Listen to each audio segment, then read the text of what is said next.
콘쇼를 사랑하는 크레이지 컨설턴트 서영진의 콘쇼 이야기를 시작하도록 하겠습니다. 자, 오늘 해야 되는 방송은 좀 민감하면서도 좀 재밌는 이야기입니다.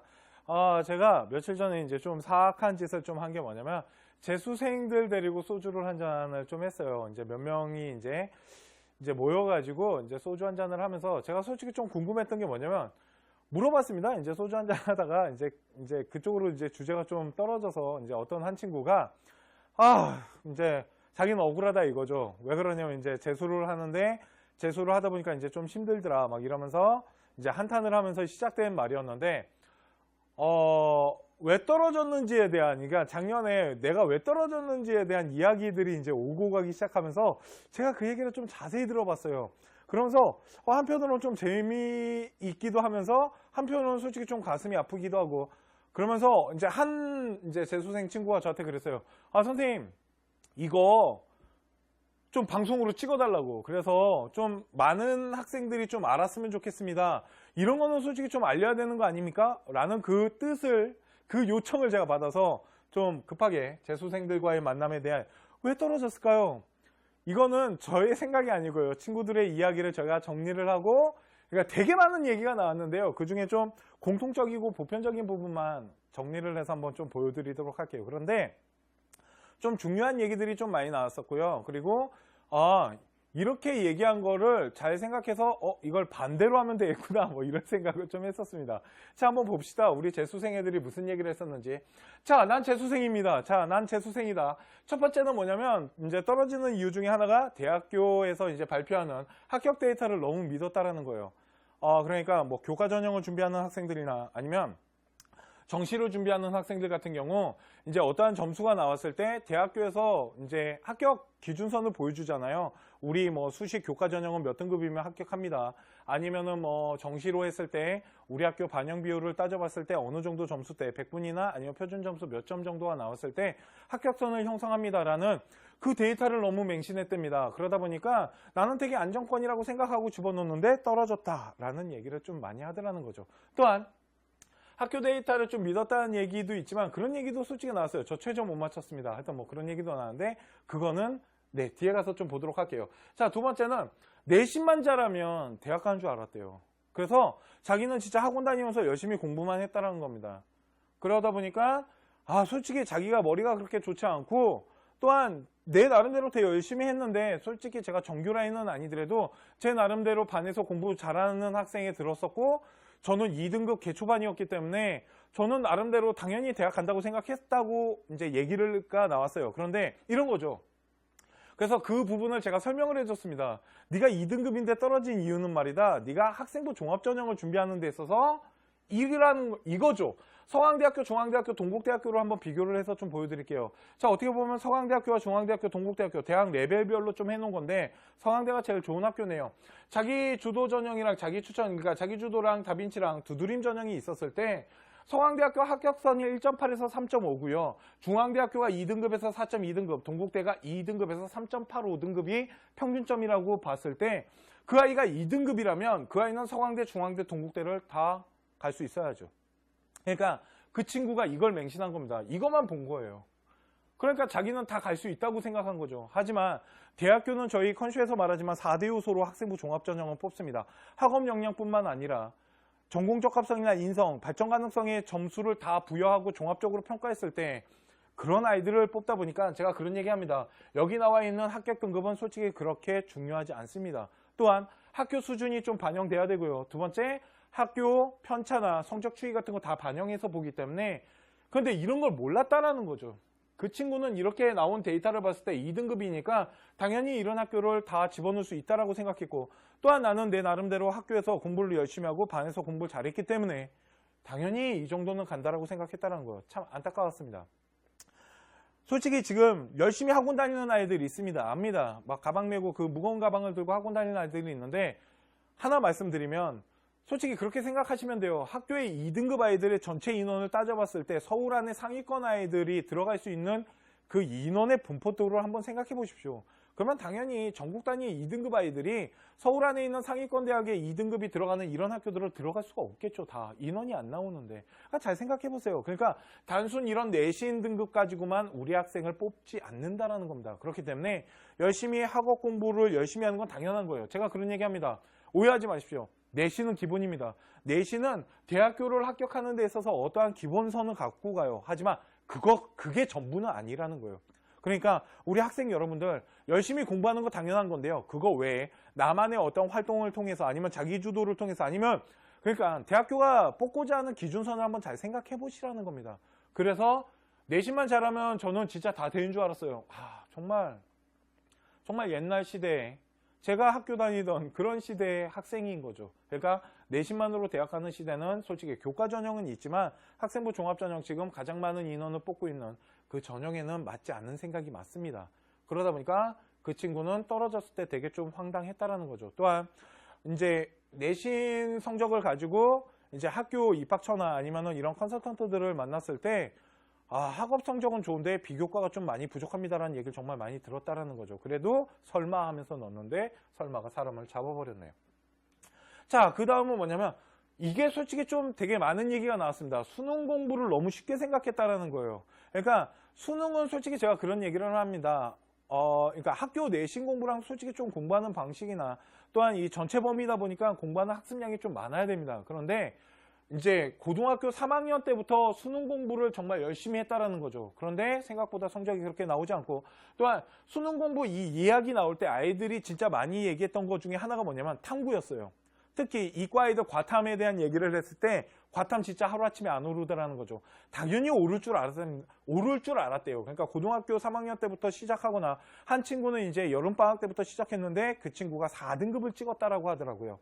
그러다 보니까 수능 공부를 좀 너무 쉽게 생각했다. 또한 저는 솔직히 그런 얘기 되게 많이 합니다. 지방에 저희가 강연회를 다니거나 지방에 이제 컨설팅을 하러 다닐 때 수능 공부를 할 수 있는 시스템이 솔직히 지방이 되게 많이 불리하게 돼 있어요. 뭐 학원도 그렇고 학원을 비판하는 건 아니고 당연히 잘하는 학원도 있겠죠. 그런데 전체적으로 저희가 보편적으로 이제 돌아다니면서 느낀 거는 솔직히 수능 공부를 이렇게 중점적으로 할 수 있는 시스템이 솔직히 이 서울이나 수도권보다는 지방이 솔직히 좀 열악합니다. 그러다 보니까 최저 맞추는 거에 문제가 생기더라는 겁니다. 아까 잠깐 지나가면서 얘기했습니다. 어떤 한 학생이 말해요. 자기는 최저를 하나도 못 맞춰서 교과 전형을 다 떨어졌습니다.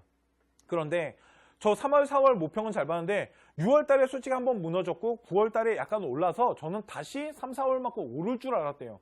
그런데 그게 그렇게 쉽지가 않습니다. 그렇기 때문에 수능 최저나 아니면 수능 정시는 하나의 보험과 같은 어떠한 기준선이 될 수 있는 거기 때문에 그렇게 쉽게 생각해서는 안 되십니다. 그러니까 수능 공부 잘 생각해 보셔야 될 것 같아요.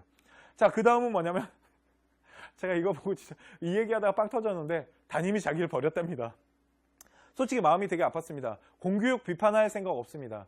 공교육을 비판하는 게 아니에요. 그런데 솔직히 3학년 담임 선생님들이 이런 얘기를 좀 많이 하더라고요. 그게 뭐냐면 요즘 제가 이제 우리 수시 컨설팅을 하다가 지금 어머님들이 저한테 전화하셔서 하소연하는 것 중에 하나가 뭐냐면 고3 담임이 그런 얘기를 했답니다. 1학년, 2학년 생기부가 다 끝났기 때문에 3학년은 솔직히 할 게 없습니다. 그래서 3학년 생기부 뭔가 만들려고 하지 마시라고. 두 번째, 학교에서 어떠한 활동을 하지 않기 때문에 생기부에다 써드릴 게 없대요. 참 답답했습니다.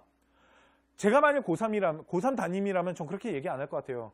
하나라도 그러니까 어떠한 전공이나 어떠한 이제 생기부를 만들기 위해서 지금 이제 짧은 시간이지만 한두 개라도 저는 그런 얘기를 할 것 같아요. 해와봐. 동아리 활동이 됐건 아니면 이런 진로 활동을 통해서 내가 어떻게든 하나라도 넣어주기 위해서 네가 진로나 전공에 관련된 어떠한 활동을 해온다라면 내가 그 부분을 넣어줄 테니까 어떤 주제를 잡고 할 건지를 한번 나한테 상의를 하고 한번 해보자 라고 말할 것 같아요. 끝났다 아니에요. 안 끝났습니다. 고등학교 3학년이 왜 끝났어요? 고등학교 생활기록부는 대학교 입학사정관이 안 본답니까? 1, 2학년 거만 딱 보고 3학년 거를 진짜 안 볼까요? 그렇지 않습니다.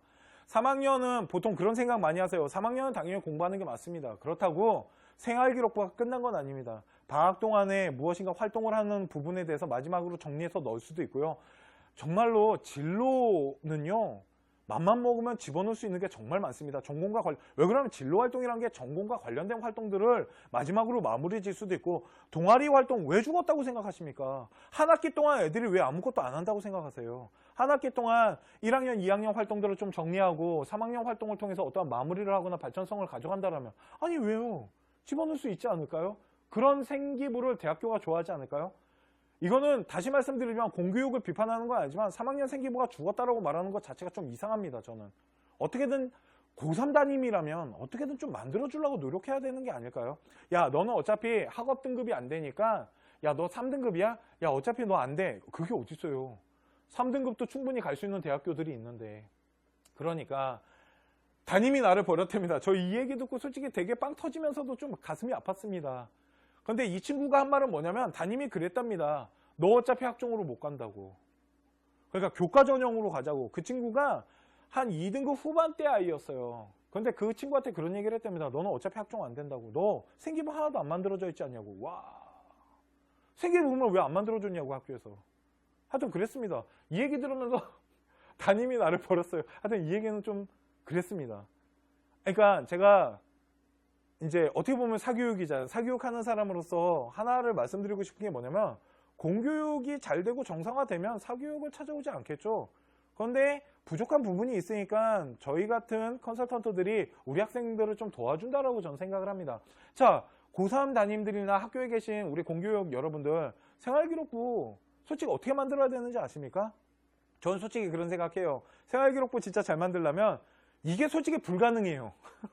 이게 솔직히 불가능하거든요. 그게 뭐냐면 제가 담임이면 학생들을 차례차례 다 불러야 됩니다. 그래서 활동한 내역들에 대해서 정리를 하고요. 그 내역을, 그 활동을 어떻게 계획을 세웠고 어떤 과정을 거쳤고 그 과정을 통해서 우리 아이가 배움이 있다면 그런 것들을 다 인터뷰를 통해서 다 메모를 해놨다가 생기부에 넣어야 된다고 생각해요. 불가능합니다. 학생 한 반에 몇 명인데 그걸 어떻게 담임이 다 합니까? 압니다. 어려움 많은 거. 그렇다고 그러니까 담임 선생님 어려운 거 아는데요. 그렇다고 안 된다. 너는 할 수 없다. 우리 학교는 학종으로 대학을 많이 보내는 학교가 아니다. 이런 얘기는 안 해주셨으면 좋겠습니다. 그러면서 사교육은 비판 안 해주셨으면 좋겠어요. 못하실 것 같으면 그냥 보내십시오. 제가 해볼게요. 자, 그 다음은 컨설팅 업체가 나는 무조건 된다고 했대요. 이거 우리 컨쇼 아닙니다. 자, 컨설팅 업체를 찾아갔을 때 컨설팅 업체에서 자기는 무조건 된다 그랬대요. 넌 여기 가. 그렇기 때문에 여기 중에 너는 갈 거야 라고 믿었답니다. 학종은. 그런데 저도 이제 컨설팅을 하고 저희 컨쇼가 이제 컨설팅을 하면서 제가 이제 학부모님들이랑 학생들이랑 상담할 때 절대 말을 좀 아끼는 게 있는데 그게 뭐냐면 야, 너 여기 갈 수 있어. 학생부 종합은 그렇게 말하기가 되게 힘듭니다. 변수가 되게 많거든요. 우리 아이가 면접 가서 무슨 짓을 할 줄 알고요. 아니면 뭐 자기소개서를 썼는데 필터링에 재수없어서 걸릴 수도 있습니다. 아이가 썼는데도 불구하고 아니면 첨삭 때문에 그럴 수도 있고요. 정말로 걷다가 생활기록부를 어떤 입학사정관에 어떤 교수님이 어떻게 평가할 줄 알고요. 그렇기 때문에 솔직히 학생부 종합전형이라는 건 변수가 진짜 많습니다. 대신 대학교가 어느 정도 기준선을 세워놓고 어떻게 평가하는 거에 있어서 최대한 맞춰서 가는 거죠. 자, 그런데 컨설팅 업체가 이 친구 거를 그래서 제가 물어봤습니다. 너 대학교 어떻게 넣니? 여학생인데요. 고려대, 성균관대, 서강대, 한양대, 중앙대, 이화여대를 이렇게 넣었는데 너는 때려 죽어도 서강대나 한양대는 무조건 간다라고 했답니다. 그래서 이렇게 썼는데 결국은 다 떨어졌어요. 그런데 솔직히 저는 이 친구한테 그래서 물어봤습니다. 너 교과 전형은 몇 등급인데? 두 번째는 너 정시 점수는 얼마나 나와? 너 6월 모평은 얼마나 나왔길래? 그걸 물어봤을 때 너무 다 상향만 잡아놨다는 생각이 들었습니다. 고려대학교를 집어넣을 수 있는 친구가 맞나? 라고까지 생각을 했었고요. 솔직히 네, 정확히 말씀드리긴 그렇지만 이게 걷다가 대학 인재상이 맞지도 않습니다. 그냥 한 구두로 넣으신 거예요. 이 정도 가겠지. 내신을 봤을 때 그 친구가 1등급 후반이었거든요. 그런데 생각보다 1등급 후반인데 수능 점수가 생각보다 제가 봤을 땐 좋지 않았고요. 중앙대학교 같은 경우 교과 전형도 되게 인기과를 집어넣기 때문에 불안불안했었습니다. 그러다 보니까 이렇게 집어넣고 당연히 간다라고 얘기했대요. 자, 제가 이렇게 갈 수 있습니다. 그러니까 그렇게 갈 수도 있겠죠. 그런데 하나를 말씀드리면 뭐냐면 학생부 종합전형은 뚜렷하게 여기 갈 수 있습니다라고 확고하게 말할 수 있는 컨설턴트는 저는 세상에 없다라고 합니다. 심지어는 대학 입학처의 입학사정관님들도 어떤 생기부를 볼 때 와, 무조건 올 수 있습니다라는 말 절대 안 합니다. 그 말이 되게 위험한 말이거든요. 교과 전형이나 정시 같은 경우는 어떠한 데이터를 산출하고 어떠한 데이터 값을 가지고 하기 때문에 그러니까 뭐 이런 거죠. 1.0 1.0 등급 애가 1.1 등급 애가 중앙대 교과 전형 넣어서 최저 맞추면 가겠죠. 이런 건 말해줄 수 있어요. 너 중앙대 무조건 갈 수 있다고. 그런데 학생부 종합 전형은 그렇게 말할 수가 없습니다. 제가 컨설팅을 하면서 하나 느끼는 거고요. 이거는 진짜 학부모님들한테 자신 있게 말할 수 있는 건데 학생부 종합 전형은 무조건 갈 수 있습니다. 아 이거 붙어요. 이런 말은 없습니다. 이 정도입니다 라고는 말할 수 있죠. 이런 생기부 갖고 이 정도는 한번 지원해 볼 수 있을 것 같습니다. 이 정도 한번 가보시죠 라고 말하는 건 있겠지만 확답을 내린다는 건 솔직히 저는 말이 안 된다고 생각해요. 네, 저는 솔직히 이 방송을 준비하면서 이게 다시 말씀드리지만 제 얘기가 아닙니다. 학생들 입에서 나온 얘기들이에요. 그런데 이거를 보면서 정말 공감을 좀 많이 했고요. 또한 학생들이 방송 한번 때려달랍니다. 그러니까 많은 사람들이 이런 내용을 좀 알아야 된대요.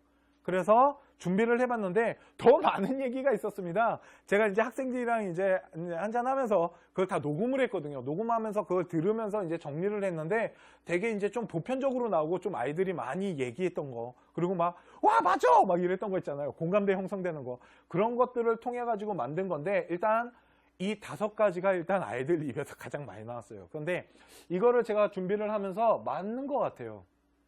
이러면은 떨어질 확률이 되게 높습니다. 대학교 합격 데이터를 너무 믿어서는 안 되겠죠. 맹신할 정도로 그래서는 안 됩니다. 변수라는 게 발생하기 때문에 내신만 잘한다고 대학 가는 시대 학생부 종합은 아니겠죠. 수능 공부 솔직히 저는 그런 얘기 되게 많이 합니다. 수능이 가장 입시를 하는 데 있어서 기본이 될 수 있습니다. 담임이 나를 버렸어요. 이거는 진짜 마음 아픈 얘기였고요. 컨설팅 업체가 나는 무조건 된다고 했대요. 와 여기 컨설팅 업체 정말 저는 그렇게 못하겠습니다. 네, 좀 소심해서 그런지 모르겠지만 그렇게는 못하겠고 하여튼 난 재수생이라는 이것만 피하면 합격하지 않을까요? 솔직히 이런 것만 좀 조심하면 그러니까 아이들이 얘기를 들어봤을 때 솔직히 좀 신뢰성이 있었어요. 그러니까 와 그러네 맞네 하다가 꼭 재수생이 아니더라도 지금 학교에서 일어나고 있는 일들과 좀 일관되는 것들도 되게 많았고요. 지금 학생들이 활동하고 있는 부분과도 일관되는 게 좀 많았다라는 겁니다. 그렇기 때문에 솔직히 이제 재수생들을 대표할 수는 없습니다. 대표성은 없습니다. 다시 말씀드리지만 대표성도 없고 일반화시키기도 어려워요. 표본 집단이 워낙 적었기 때문에. 그런데 좀 여러 명의 학생들과 이야기를 하면서 내가 경험했던 것들 그리고 나도 그렇게 생각했던 부분들이 있는데 아이들의 이야기가 저랑 조금 잘 맞는 부분도 있었다. 라는 생각도 들고요. 그런 부분에 대해서 이제 한번 설명을 좀 해드리고 싶었습니다. 자, 이제 2019년 수시를 지금 준비를 하고 있습니다. 여러분들. 자, 저는 이러지 않습니까? 저는 이렇게 지금 활동하고 있지 않습니까?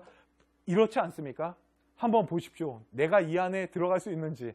그래서 만약 이 안에 들어간다면 이런 부분들을 좀 조심하고 더 준비를 하고 더 냉정하게 그리고 계획적으로 준비를 하셔서 이번 수시 2019년 수시를 통해 갖고 꼭 대학교에 합격을 하셨으면 좋겠습니다. 자, 오늘 컨쇼 나는 재수생이다 방송은 여기까지 하도록 하겠습니다.